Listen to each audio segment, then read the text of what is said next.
Meus queridos irmãos, uma boa noite, a graça e a paz do Senhor Jesus. Estou muito feliz e honrado em poder servi-los com a palavra de Deus hoje à noite. E para tanto eu gostaria de convidá-los a abrirem suas Bíblias comigo na epístola que o apóstolo Paulo escreveu aos Coríntios. Primeira epístola do apóstolo Paulo aos Coríntios, no capítulo 4. E com a ajuda do Senhor, nós estaremos lendo a princípio do verso 1 ao verso 5. 1 Coríntios capítulo 4, do verso 1 ao verso 5. Nós pensaremos um pouco hoje à noite a respeito da dignidade da vida do ministro da palavra, do pregador do evangelho, daquele que foi chamado pelo Senhor Deus, dotado com dons e talentos, para conduzir o bom rebanho que foi comprado pelo sangue do Senhor. Amém? Todos com a Bíblia aberta, acompanhando, se você preferir, pelos telões da igreja. 1 Coríntios capítulo 4, a partir do verso 1, a palavra do Senhor nos assevera da seguinte maneira: assim, pois, importa que os homens nos considerem como ministros de Cristo e dispenseiros dos mistérios de Deus. Ora, além disso, o que se requer dos dispenseiros é que cada um deles seja encontrado fiel. Todavia, a mim muito pouco se me dá de ser julgado por vós ou por tribunal humano. Nem eu tampouco julgo a mim mesmo, porque de nada me arguí a consciência. Contudo, nem por isso me dou por justificado, pois quem me julga é o Senhor. Portanto, nada julgueis antes do tempo, até que venha o Senhor, o qual não somente trará à plena luz as coisas ocultas das trevas, mas também manifestará os desígnios dos corações, e então cada um receberá o seu louvor da parte de Deus. Amém? Nós já recebemos uma palavra de oração do nosso querido diácono Gilmar, mas eu gostaria de orar um pouco mais, meus irmãos, com vocês hoje à noite. Amém? Vamos orar em nome de Jesus. Meu Deus, nós te amamos com toda a força do nosso coração, e nós te agradecemos, ó Pai, a maravilhosa oportunidade que o Senhor nos concede de podermos subir mais uma vez esse local onde nós temos, ó Deus, a oportunidade de louvar o Teu nome. Nós pensaremos um pouco hoje à noite, ó Deus, acerca de como nós podemos nos relacionar com aqueles irmãos preciosos que foram levantados pelo Senhor para implementar na terra os valores do Teu reino. Aprenderemos acerca, meu Deus, de algumas demandas da Tua igreja e quem sabe nós extrairemos algumas aplicações práticas que poderão nos auxiliar quanto aos nossos próprios relacionamentos, seja com os nossos irmãos no âmbito da nossa amada igreja local, seja com o Senhor, que é o nosso Deus, a quem nós amamos com toda a força do nosso coração. Portanto, meu Deus, seja generoso para conosco hoje à noite, e trate com cada um de nós, levando em consideração as nossas muitas necessidades.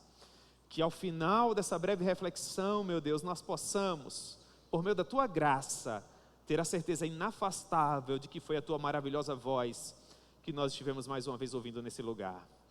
Meu Deus, esse é o desejo do nosso coração e a nossa oração, no nome de Jesus. Amém. Pois bem, meus irmãos, nós estamos diante de um documento escrito pelo apóstolo Paulo, muito provavelmente na porção final da sua segunda viagem missionária, ou melhor, da sua terceira viagem missionária, quando o apóstolo Paulo se encontrava na cidade de Éfeso. Estando na cidade de Éfeso, pastoreando aquela igreja na segunda metade da década de 50 depois de Cristo, pouco mais de 20 anos após a ascensão do Senhor Jesus, o apóstolo Paulo recebia irmãos oriundos da comunidade de Corinto, que levavam até ele informações acerca de como a igreja que se encontrava na capital da província romana da Acaia se encontrava. E em uma dessas visitas, 3 irmãos oriundos da casa de uma senhora chamada Chloe, Stefanas, Fortunato e Acaico, aparentemente levaram uma lista de algumas demandas que precisavam ser resolvidas na comunidade de Corinto. E uma dessas demandas era o fato de que aquela igreja estava terrivelmente dividida em 4 partidos. Os nossos irmãos gregos, os nossos irmãos coríntios, eles amavam a retórica, o vocabulário rebuscado, os pregadores que andavam com desenvoltura pelos corredores do saber teológico. Então, à medida que os pregadores iam se sucedendo no púlpito das comunidades de Corinto, aqueles irmãos, por conta da sua inclinação cultural, começavam a se afeiçoar de um pregador em detrimento de um outro. E isso fez com que partidos fossem sendo gerados no seio da igreja. Daí a pouco havia aquele grupo de irmãos que eram mais afeitos à maneira com que o apóstolo Paulo expunha as escrituras. Então eles se arrogavam do partido do apóstolo Paulo. Contudo, haviam aqueles que por sua vez gostavam mais da maneira com que Apolo pregava o evangelho. Então naturalmente eles passavam a fazer parte do partido de Apolo. Mas haviam aqueles de um rigor mais ascético, aqueles que eram mais afeitos ao judaísmo da sua época. Esses se identificavam com o apóstolo Pedro, portanto faziam parte do seu partido. E ao que parece, haviam aqueles que eram considerados mais espirituosos, aqueles que se consideravam mais sensíveis à voz do doce Espírito Santo de Deus, portanto esses se consideravam do partido do Senhor Jesus. Então nós possuíamos 4 partidos. E segundo o apóstolo Paulo, que gastou 4 capítulos de 1 Coríntios para resolver esse problema, aqueles irmãos se posicionavam daquela maneira porque aparentemente, em último caso, eles não haviam compreendido bem a mensagem da cruz ensanguentada de Cristo Jesus. E é justamente esse o assunto do 1º capítulo dessa carta, onde Paulo procura lembrar aqueles irmãos que, no momento em que ele esteve tentando plantar aquela igreja, e Paulo ficou 18 meses em Corinto, em nenhum momento ele procurou promover esse tipo de divisão na igreja.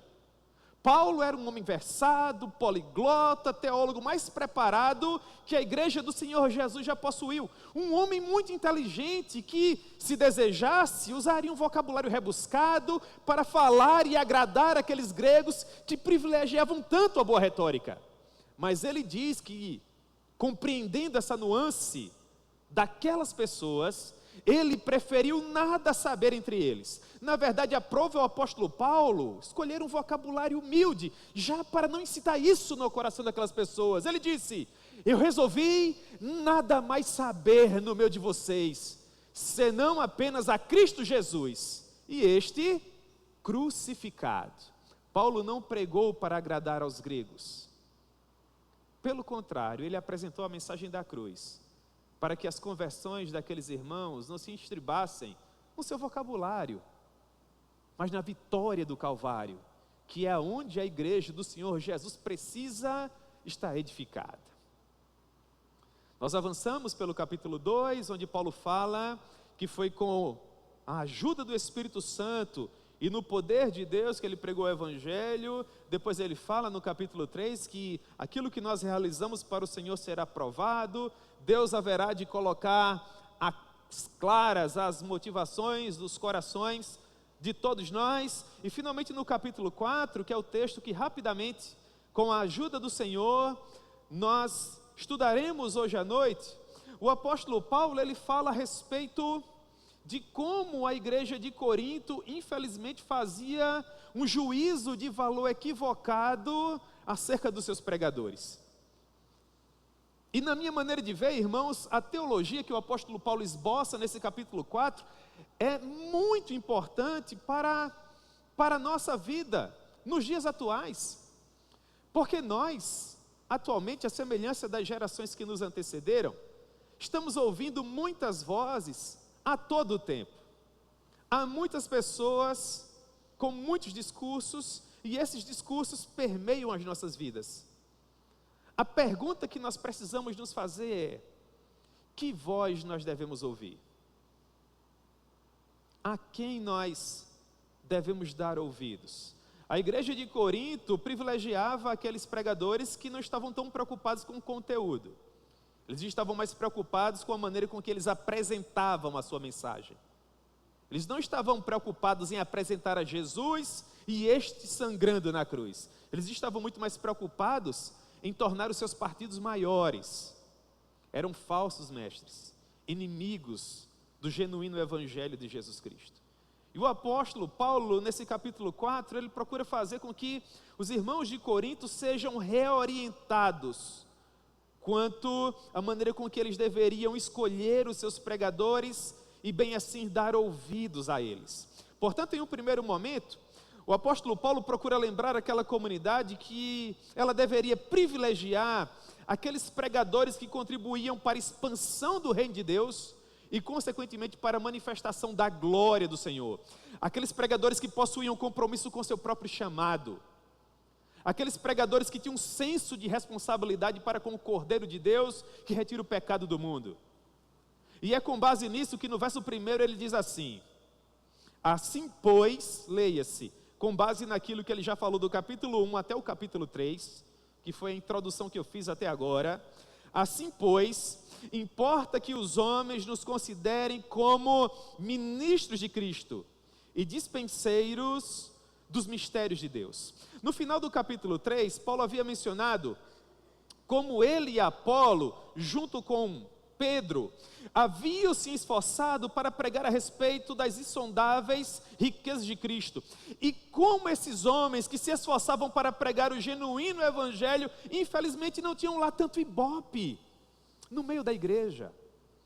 E é interessante notar, irmãos, nos dias atuais, que quando nós nos propomos a pregar o genuíno evangelho, que verdadeiramente tem poder para nos salvar, o evangelho que mostra a nossa necessidade tão premente do Senhor Jesus, e de em quais aspectos nós precisamos melhorar, para finalmente sermos melhores servos, melhores adoradores, e naturalmente melhores maridos, esposas, filhos, funcionários, cidadãos e tudo mais. Esse tipo de mensagem não traz tanta fama. Esse tipo de mensagem não aumenta o ibope do pastor pregador do evangelho, pelo contrário. Mas nós precisamos considerar que não estamos aqui para bajular ou para agradar absolutamente ninguém. Porque não é o gosto do freguês que pauta a mensagem do púlpito. Não é aquilo que as pessoas querem ouvir que norteia o esboço do genuíno pregador, absolutamente. O que norteia, o que orienta, o que apaixona o pregador, ilumina sua mente, aquece o seu coração, é o fato de que ele precisa tornar Cristo conhecido e o pecador humilhado, para que este venha ao quebrado, rendido até os pés da cruz e diga: eu preciso desesperadamente desse Jesus pregador, desse Jesus Salvador, desse Jesus Filho de Deus. Então o apóstolo Paulo olha para a igreja de Corinto e ele diz assim: o juízo de valor de vocês quanto aos verdadeiros pregadores está equivocado. Vocês precisam olhar para os verdadeiros vocacionados, aqueles que têm compromisso com as almas eternas de vocês, que foram compradas pelo sangue precioso do Senhor Jesus, e vocês precisam considerar esses homens como ministros de Cristo. Mas irmãos, aqui eu me encaixo para a glória de Deus, e eu não tenho qualquer receio de vocês me terem por orgulhoso hoje à noite, porque eu me orgulho de fato de ser um pregador das insondáveis riquezas de Cristo Jesus. Sei que não sou o melhor pregador da minha cidade, do meu estado, do meu país. Eu sei que eu não sou nem o melhor pregador da rua da minha igreja, irmãos. Mas eu sou um pregador. E eu não preciso ser melhor que ninguém. Deus não me chamou para ser melhor que os meus colegas, para ser mais famoso, para ser mais conhecido. O meu Deus só me chamou para ser fiel. Essa é a minha missão. Eu não tenho que olhar para a minha direita ou para a minha esquerda para perceber o que os meus colegas estão fazendo, para me comparar com eles. Não, eu só tenho que olhar para o alto. Porque eu sou um ministro do evangelho, irmãos. Eu sou um dispenseiro dos mistérios de Cristo. O dispenseiro, de acordo com o termo que o apóstolo Paulo usa nesse verso 1, seria uma espécie de escravo administrador da casa. O dispenseiro, entenda você, ele não tinha a prerrogativa de ir até o mercado, comprar aquilo que ele desejasse para depois servir aos seus conservos. Absolutamente.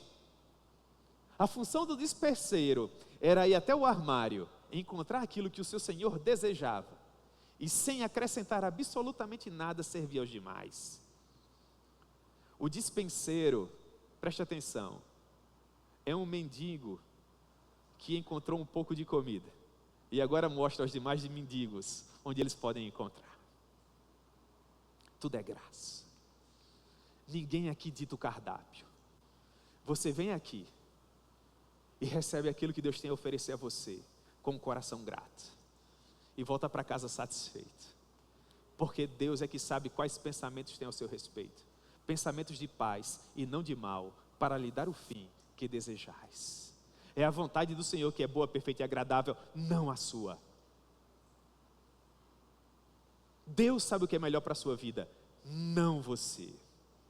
Ora, além disso, o que se requer dos dispenseiros é que cada um deles seja encontrado fiel. O que o apóstolo Paulo procura ensinar a igreja de Corinto com isso? Que não são os pregadores que elaboram a respeito da mensagem. Eu gosto muito quando o pastor Hernandes Dias Lopes diz assim: Deus não tem compromisso com a palavra do homem, Deus tem compromisso com a palavra dele. E importa que os dispenseiros, os pregadores do evangelho sejam considerados fiéis. Se há algo que você deveria analisar na vida do pregador que você escuta, um detalhe indispensável, para além da sua retórica, da sua exegese elaborada, do seu currículo rebuscado, dos congressos famosos onde ele prega, se há algo que você deveria analisar na vida de um bom pregador, que afeta o seu coração, é o caráter desse homem. Quando você faz uma análise das listas de características dos ministros do Evangelho, que foram separados pelo Senhor para servi-lo, no contexto do Novo Testamento, quando você olha, por exemplo, para Atos capítulo 6, a escolha dos primeiros diáconos da igreja, quando você olha para 1 Timóteo capítulo 3, a lista de prerrogativas dos presbíteros da igreja, 1 Timóteo capítulo 3, verso 8, a lista de características dos diáconos, quando você olha para a carta que Paulo escreveu a Tito, capítulo 1, a partir do verso 5, lista de presbíteros e diáconos, você vai perceber que há sempre uma primeira palavra, uma primeira locução que inicia cada uma dessas listas. Atos capítulo 6, verso 3, o diácono tem que ter boa reputação. 1 Timóteo capítulo 3, verso 2, o presbítero precisa ser irrepreensível. 1 Timóteo capítulo 3, verso 8, o diácono tem que ser respeitável. Tito capítulo 1, verso 6, o presbítero novamente precisa ser irrepreensível. Ele não tem que falar bem, ele não tem que ser famoso, ele não tem que ser o mais conhecido. Ele tem que ter caráter, porque se ele for o melhor teólogo da cidade, o pregador mais festejado, aquele que prega nos maiores congressos e for um monstro para a esposa dentro de casa, não vai ser um homem de Deus. Ainda que ele viaje o mundo inteiro, falando com base no robusto conhecimento teológico que ele possui, e ele tratar os filhos como um tirano, não, esse não é o homem de Deus que eu quero para cuidar da minha alma eterna, que foi comprada pelo sangue precioso do Senhor Jesus. Paulo queria ensinar para aqueles irmãos que os verdadeiros dispenseiros da palavra de Deus, os homens que eles deveriam ser considerados como verdadeiros pregadores, eram homens de caráter, que serviam a Deus com a santa ambição de serem considerados fiéis. Esse era o desejo do apóstolo Paulo e era disso que ele se orgulhava. Quando ele vai escrever para Timóteo, 1 Timóteo capítulo 1, verso 12, o apóstolo Paulo diz assim: sou grato para com aquele que me fortaleceu, Cristo Jesus, nosso Senhor, que me considerou fiel, designando-me para o ministério. Perceba, Paulo não diz que me considerou inteligente, que me considerou preparado. O pastor tem que ser inteligente, o pastor tem que ser preparado.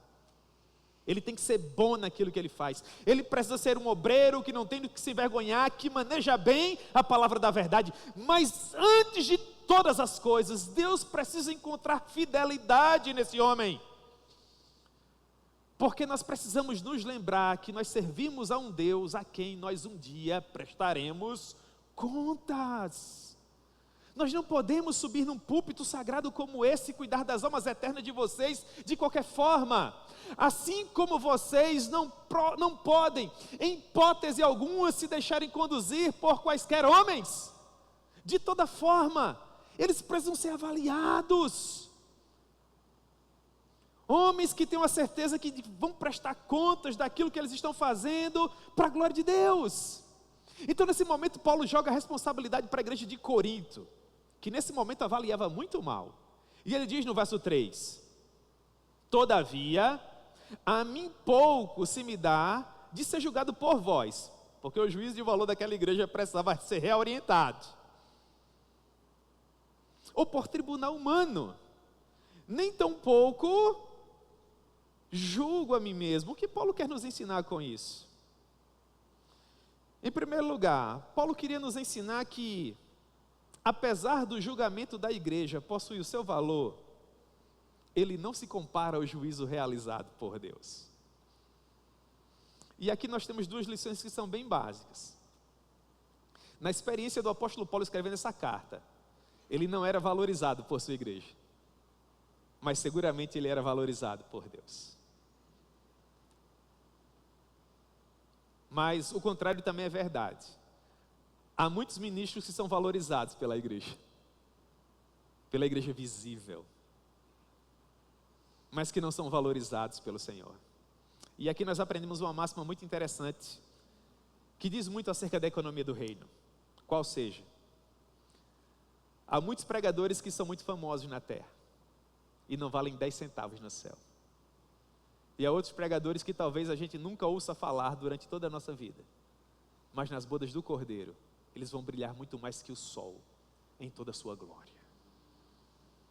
Em segundo lugar, Paulo compreendia que estava sendo avaliado pela igreja de Corinto, não de acordo com os padrões justos, com os valores corretos, mas através de parâmetros equivocados.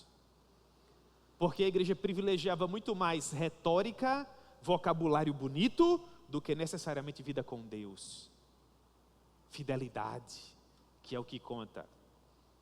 E Paulo nos ensina algo, irmãos, que é muito importante para a saúde das nossas almas eternas. A crítica é importante.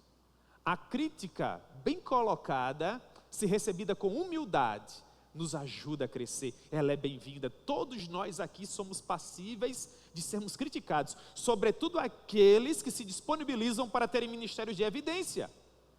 É lógico que vocês precisam avaliar o que eu estou dizendo aqui. E se eu errar, vocês têm a obrigação de me corrigir, porque as almas eternas de vocês são o bem mais precioso que vocês possuem. Vocês precisam, com sabedoria evangélica, com conhecimento bíblico genuíno, avaliar o princípio regulador do culto dessa igreja.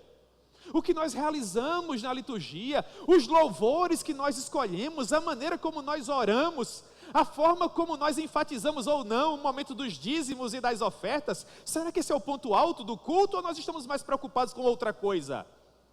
E de que forma a igreja do presidente Médici privilegia esse momento? Será que a exposição pública das escrituras é a apoteose do nosso culto? Será que tudo mais converge para esse momento? Por que será que a nossa cruz é tão grande e o pregador precisa ficar sobre a sombra dela? Que imagem nós queremos mostrar para a nossa comunidade com isso aqui, irmãos?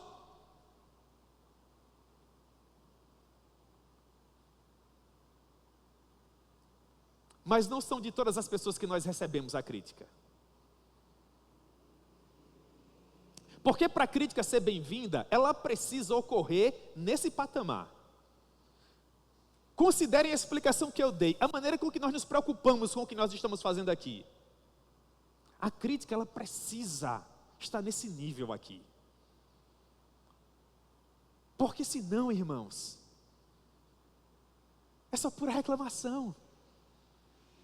E a igreja não pode perder tempo com isso. Mas a crítica construtiva, essa nos faz crescer.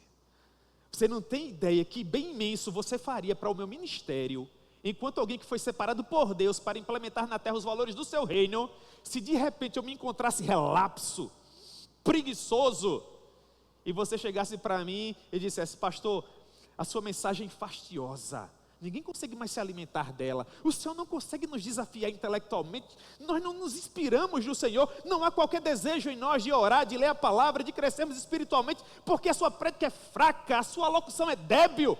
Vai estudar, pastor. Está fazendo o que ao longo da semana? Você faz um bem para mim, meu irmão.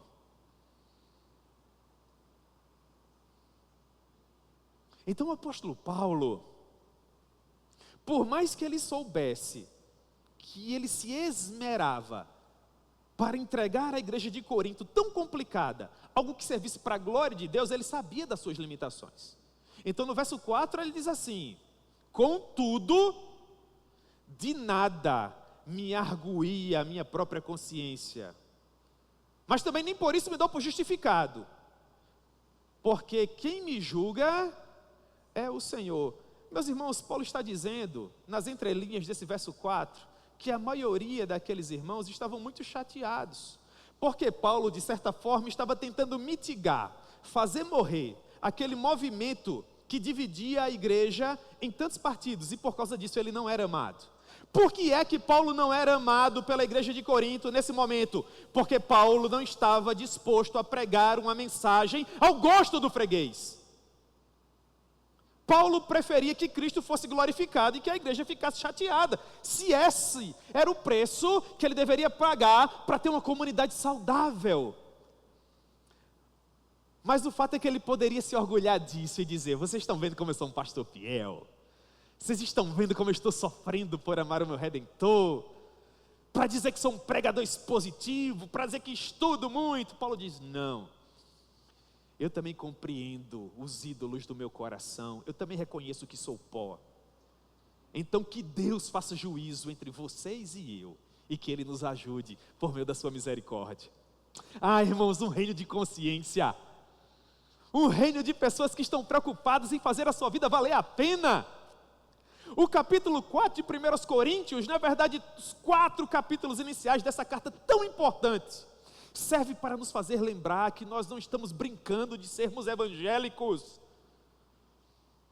que a nossa vida tem muita pressa. É precioso para mim, irmãos, estar aqui com vocês 6, 7 horas do meu domingo. Eu sou casado, tenho 2 filhos, responsabilidades iguais às que vocês possuem, também tenho minhas contas para pagar no final do mês, meus compromissos a saldar, minha vida particular para viver. Vocês acham que em sã consciência eu retiraria 7, 8 horas da minha vida, do meu domingo, para estar aqui com vocês, brincando de lhes pastorear? Mas é claro que não. Ninguém está disposto a doar a própria vida em prol daquilo de que duvida. Eu venho todo domingo até aqui e gasto 8 horas da única vida que Deus me deu, porque eu confio nesse projeto, porque eu tenho responsabilidade com as almas eternas de vocês que me foram confiadas. E o desejo do meu coração, irmãos, por mais que alguns aqui não acreditem, é encontrar com cada um de vocês na glória.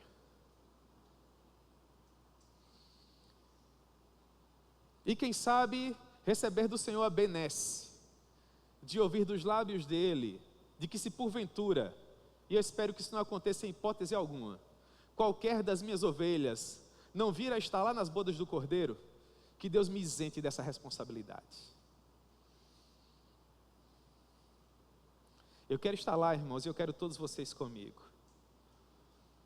Então Paulo continua, e ele diz a partir do verso 6, essas coisas, irmãos, apliquei-as figuradamente a mim mesmo e a Apolo, por vossa causa, para que por nosso exemplo aprendais isto: não ultrapasseis o que está escrito, a fim de que ninguém se ensoberbeça a favor de um em detrimento do outro. Pois quem é que te faz sobressair? E o que é que você tem que você não recebeu? E se você recebeu, por que é que você se vangloria, como se você não tivesse recebido? Já estáis fartos? Já estáis ricos? Chegastes a reinar sem nós? Sim, tomara reinasseis, para que também nós viéssemos a reinar convosco. Porque a mim me parece que Deus nos pôs a nós, os apóstolos, em último lugar, como se fôssemos condenados à morte, porque nos tornamos espetáculos ao mundo, tanto a anjos como a homens. Nós somos loucos por causa de Cristo, e vós, sábios em Cristo. Nós somos fracos, e vós fortes. Vós sois nobres, e nós somos desprezíveis. Até a presente hora sofremos fome e sede e nudez, e somos esbofeteados, e não temos morada certa. E nos afadigamos trabalhando com as nossas próprias mãos. Quando nós somos injuriados, bendizemos. Quando perseguidos, suportamos. Quando caluniados, procuramos conciliação. Até agora, temos chegado a ser considerados lixo do mundo e escória de todos. Meu Deus do céu, que homem apaixonado pela igreja, não é, irmãos? Mas como nós precisamos dessa paixão evangélica em nosso coração nos dias atuais. Eu não sei quanto a vocês, mas eu tenho uma inclinação de às vezes querer desistir rápido demais. Meu Deus. Por exemplo, hoje, deixa eu abrir o meu coração para vocês aqui. Irmãos, hoje eu vim para o culto porque eu estava escalado para pregar, mas Deus sabe como se encontrava o meu coração. Meu Deus. Hoje foi um dia difícil, irmãos. Paulo diz, essas coisas eu apliquei figuradamente a mim mesmo e a Apolo, por vossa causa, para que vocês aprendam algo que é muito importante. Paulo diz no verso 6, o fiel da balança é a palavra. Regra de fé e prática é a palavra. Irmãos, os falsos pregadores de Corinto falavam bonito demais, mas a respeito de outros assuntos que não têm consequência eterna para a sua vida. Mas eles tinham um vocabulário rebuscado, andavam com desenvoltura pelos corredores do saber, os cultos organizados por aqueles homens eram lotados, as pessoas saíam aliviadas, não se falava em pecado, não se falava em mudança de vida, não se falava em ser um marido melhor, uma esposa melhor, filhos melhores. Ah, meu Deus, o número de pessoas aumentava cada vez mais, e Paulo está dizendo, não ultrapassem o limite daquilo que está escrito. Não faz bem para as almas eternas de vocês se reunirem todo domingo para falar de qualquer coisa que não a respeito dessa cruz. É a cruz, irmãos, para onde nós devemos olhar. É ela que deve nos nortear. É ela que deve fazer com que a igreja esteja repleta de pessoas. Não é um aparelho de som, uma transmissão na internet, um prédio confortável, nada disso faz com que um prédio público como esse se encontre repleto de pessoas assim como esse se encontra agora. Sabe o que enche uma igreja de genuínos adoradores? Homens e mulheres cheios do poder do Espírito Santo, ardendo desse Espírito em cima de um púlpito, e os pecadores enchendo essa igreja para ver esses homens queimar. Tudo mais é acessório. Sem um som, uma transmissão, instrumentos, cadeiras, refrigeração, a igreja sobrevive, irmãos. Retirem a fidelidade às escrituras, e só o que a gente vai ter é um prédio bonito, refrigerado, com som e iluminação. Salvação, não mais. Cegos voltando a ver, não mais. Coxos voltando a andar, não mais. Casamentos restaurados, relacionamentos reerguidos, filhos transformados. Isso só acontece quando o pregador diz que Cristo sangra e que na morte dele você encontra vida e vida em abundância. Fora com tudo mais, irmãos, nós só queremos a palavra. Seja para sorrir, seja para chorar. Então Paulo diz, por que esses homens que aparentemente são tão famosos, se orgulham daquilo que possuem? Verso 7. Por que é que eles se acham melhores que os demais? Porque, pelo que me consta, tudo é graça, Paulo está dizendo no verso 7. E se tudo é graça, se tudo é favor imerecido, por que é que eles são orgulhosos? Por que é que eles se comportam como que se eles não tivessem recebido o que têm? O que Paulo está querendo dizer no verso 7, irmãos, é que nós não podemos nos esquecer de onde nós saímos. Nós não podemos nos esquecer do preço que foi pago para nós estarmos aqui. E de como pessoas preciosas transpiraram, pagaram um preço alto, muitas delas sangraram efetivamente, para que a igreja do Senhor pudesse ter chegado até o século 21. Então Paulo diz: vocês já estão fartos? Vocês já estão ricos? A igreja de Corinto chegou a um determinado momento que ela achava que seria plenamente possível caminhar sem a intervenção apostólica. Eles já se achavam tão elaborados, tão preparados, tão robustamente teológicos, que no entendimento deles, eles já estavam fartos daquilo que o apóstolo Paulo poderia ensinar. Então Paulo começa a fazer algumas perguntas retóricas a eles a partir do verso 8. Vocês já estão fartos? Vocês já estão ricos? Será que de fato vocês conseguem reinar sem nós? Tomara que vocês reinassem, porque aí nós reinaríamos com vocês. Porque quando eu olho para mim, diz o apóstolo Paulo, na verdade a impressão que eu tenho é que Deus colocou a nós, os ministros da palavra, em último lugar, como que se nós fôssemos condenados à morte. Porque o fato é que nós temos nos tornado espetáculo ao mundo. Meu irmão, todo mundo se acha no direito de falar do ministro do evangelho. Todo mundo se acha no direito de falar mal do pastor. Para todo mundo o pastor é ladrão. Para todo mundo o pastor está comprando o que ele tem com o dinheiro da igreja. Está todo mundo aí olhando para a roupa da esposa do pastor, para os brinquedos dos filhos do pastor, para o ano do carro do pastor, para a reforma da casa do pastor. É o que Paulo está dizendo aí. A impressão que eu tenho é que Deus fez os ministros da palavra espetáculo para o mundo. E a impressão que eu tenho é que nós somos loucos por causa de Cristo, e vocês aqui são sábios.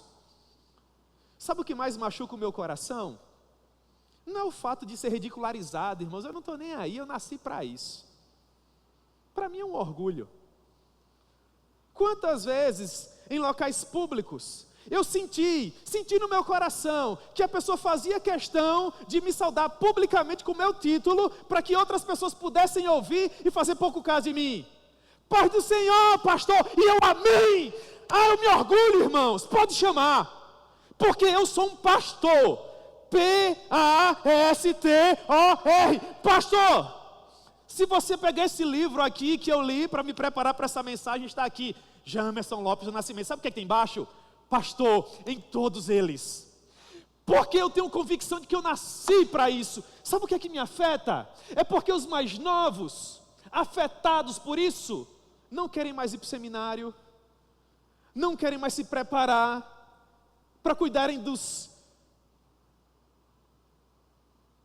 servos de Deus que foram comprados pelo sangue dele, e os seminários estão vazios, porque a gente ensina que pastor é corrupto, a gente ensina que pastor é isso e é aquilo, e até os nossos filhos que são vocacionados, nós queremos mitigar, fazer morrer no coração deles o desejo de crescerem para se tornarem ministros da palavra.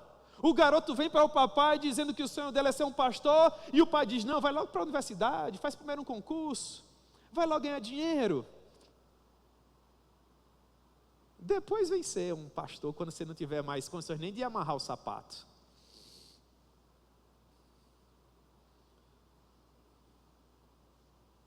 Mas nós somos os fracos, Paulo diz. Vocês são fortes. Vocês são nobres, nós somos desprezíveis. Então Paulo diz, até a presente hora, sofremos fome, sede, nudez, somos esbofeteados, não temos morada certa, e nos afadigamos trabalhando com as nossas próprias mãos. O pastor famoso, que tem uma vida confortável, e eu louvo muito a Deus por isso, se eu pudesse todos eles o teriam. sobretudo no Brasil e na realidade que eu conheço, são uma grande exceção à regra, irmãos. A maioria trabalha a semana inteira no comércio e não tem condições de comprar um livro. E no domingo a igreja quer que ele pregue igual o Augusto Nicodemos. Isso é a mais pura covardia. Se há algo que afeta o meu coração é quando eu sou convidado para ir pregar em algum lugar e no final do culto alguém vem me parabenizar, dizendo para mim, graças a Deus. Estou dizendo isso hipoteticamente, não acontece, é só um exemplo. Até que enfim, que hoje veio um bom pregador.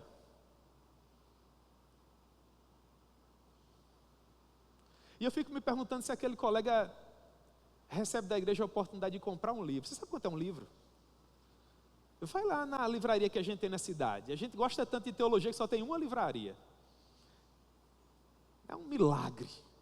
E olha quanto é um livro de teologia sistemática. Tenta decorar essa expressão, teologia sistemática. Vai lá e vê se com um salário mínimo você consegue pagar aluguel, água, luz, internet, fazer a sua feira, dar aquilo que a sua família precisa para viver com dignidade e depois estudar para ser um pregador elaborado. Tremenda covardia, irmãos.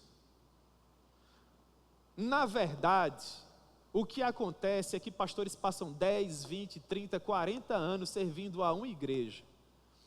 E 99% dos membros daquela igreja nunca souberam nem quanto é que o pastor recebe.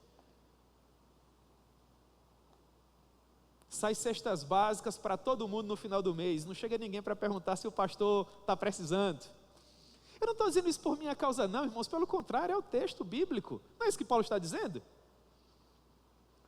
Contudo, perceba se esses homens de Deus saem por aí justificando os seus percalços, os seus somenos, os seus dissabores. Absolutamente.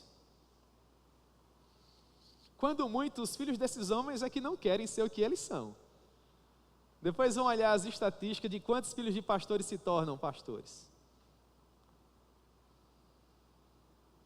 Ah, meu Deus, eu digo para Yasmin todo dia, vai se casar com um pastor. Eu fico olhando para a expressão dela para ver se diz respeito ao meu sentimento, mas aparentemente só se for um milagre, irmãos. E eu coloco Davi para dormir à noite e digo no ouvido dele, vale a pena ser pastor. Ele faz, boa noite, papai.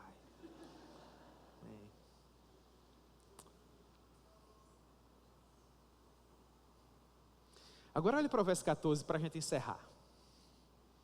Não vos escrevo estas coisas para vos envergonhar, pelo contrário, mas para vos admoestar como filhos amados. Porque ainda que vocês tivessem milhares de preceptores em Cristo, não teríeis contudo muitos pais, pois eu, pelo Evangelho, vos gerei em Cristo Jesus. Admoesto-vos, portanto, a que sejais meus imitadores. Sabe o que é que Paulo está dizendo? Vocês podem amar esses falsos mestres. Vocês podem privilegiar o quanto vocês quiserem esses falsos pregadores. Mas sabe de quem vocês são filhos espirituais? São meus.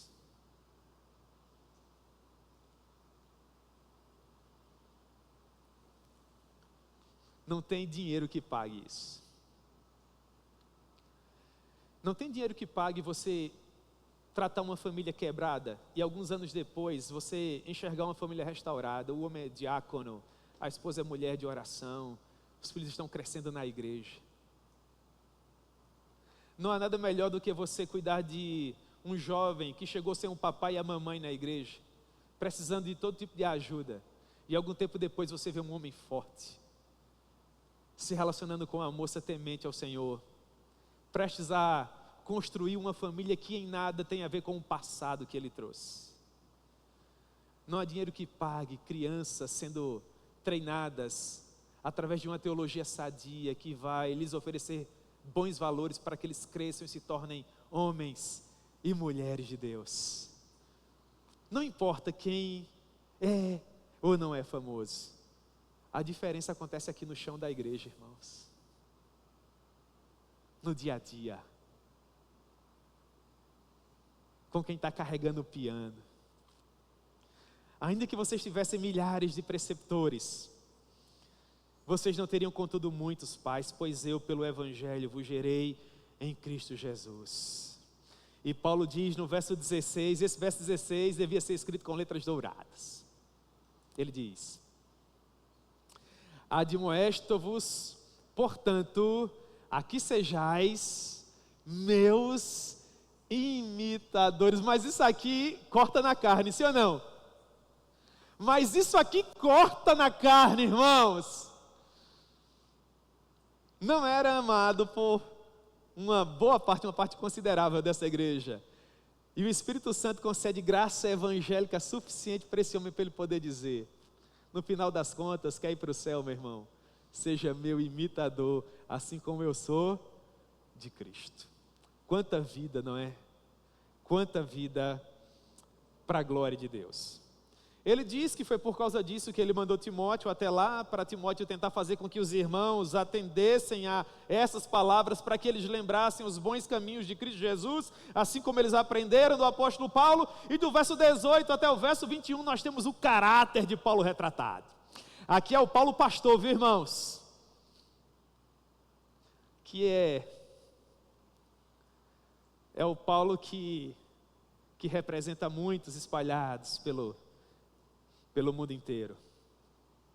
Ele diz assim no verso 18: alguns aí estão muito cheios de si, como que se um dia eu não fosse pessoalmente até vocês. E eu quero dizer para vocês que um dia, se Deus permitir, eu vou aí pessoalmente. E quando eu chegar aí, os insubordinados vão conhecer não as minhas palavras, não vai ser por carta, Paulo está dizendo. Então vai ser de viva voz. Porque o reino de Deus não consiste em palavra. Injúria, calúnia, difamação. Esse disse-me que não tem nada do poder do Espírito Santo. Paulo diz no verso 20, porque o reino de Deus consiste não em palavra, mas em poder, em conceito, em vida com Deus. Ah, irmãos, que exemplo maravilhoso. Faça aquilo que você nasceu para fazer, meu irmão. Invista naquilo que Deus tem chamado você. Não dê ouvidos àquilo que pode fazer com que você se torne uma pessoa amargurada, pelo contrário. Eu comecei a minha fala hoje à noite dizendo que há muitas vozes que a todo tempo nós somos pressionados a ouvir, vocês lembram? E eu perguntava para vocês, que voz nós devemos ouvir? Nós devemos ouvir a voz de Deus, que diz: não temas, porque eu sou contigo. Não te assombres, porque eu sou teu Deus. Sou eu que vou contigo, e sou eu que vou te fazer prosperar. E foi porque eu ouvi isso no meu coração, que eu resolvi entrar no carro e vir para aqui hoje à noite, compartilhar isso com vocês. Porque quando eu estava pensando a respeito, se vale a pena mesmo, irmãos, viver o que eu estou vivendo, com a idade que eu tenho, tendo que tomar um monte de coisa, água, suco, refrigerante. Senhor, o que é que eu estou fazendo da minha vida? E Ele disse: se você quiser, eu vou com você até o fim. Mas se você ficar pelo caminho, não tem recompensa para você. E eu falei para ele: nesses termos eu vou. E eu quero que você vá também. Vai valer a pena no final. Quanto mais difícil, melhor, irmãos. Quanto mais radical, melhor. Então que venham mais anos, que venham mais desafios, que venham outras oportunidades. E não importará a hora, não importará o lugar, sempre que o Senhor precisar, nós estaremos lá. Depois vai ler o capítulo 5 de Corinto. É um capítulo muito radical.